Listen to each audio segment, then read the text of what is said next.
Vous recevez actuellement de la part d'entreprises ou d'organismes divers des mails de ce type dans votre boîte. Ceux-ci vous invitent à donner votre accord pour continuer à recevoir une lettre d'information par exemple et donc de figurer dans leur banque de données. C'est que vendredi, le nouveau règlement européen sur la protection des données personnelles, le RGPD, entre en vigueur et les entreprises doivent s'adapter.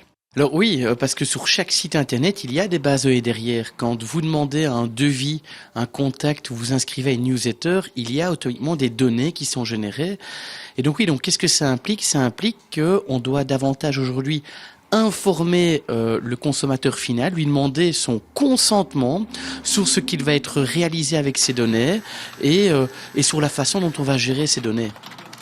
Nicolas Pourbet est le directeur général de Inet Business, une agence de digital marketing. Lui et son équipe gèrent près de 1000 sites internet de petites et moyennes entreprises et de commerçants. Il faut donc dès à présent adapter les conditions générales, améliorer la confidentialité des sites, protéger et encadrer le traitement des données personnelles sur chacun des sites de ses clients.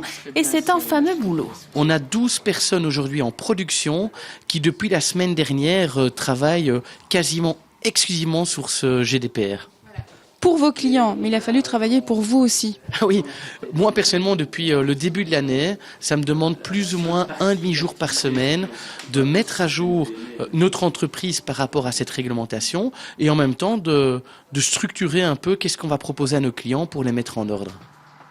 Parmi ses clients, cette société spécialisée dans l'ameublement de bureaux et d'intérieur. Leur site est entre de bonnes mains. La première démarche est donc effectuée. Guillaume de Coq, le gérant, est donc rassuré, car pour les commerçants, tout cela est toujours un peu flou et donc parfois inquiétant. Nous, on est un peu acculé devant un délai qui est un peu court et personne n'est bien au courant. Donc on a des consultants qui nous font un peu peur en termes d'amendes et de poursuites éventuelles. Donc oui, c'est un sujet qui fait peur. Nous, comme on n'est pas des adeptes, mais on fait pas beaucoup de newsletters, on a une base de données clients et on les respecte et on les enquiquine pas, je vais dire. On n'est pas, ça ne me fait pas peur. Maintenant, tous ceux qui font du mailing à outrance, c'est peut-être pas plus mal. Notez que les sanctions devraient d'abord viser les entreprises de plus de 250 travailleurs. Et en ce qui vous concerne, vos données seront toujours collectées, sauf si vous refusez de donner votre consentement.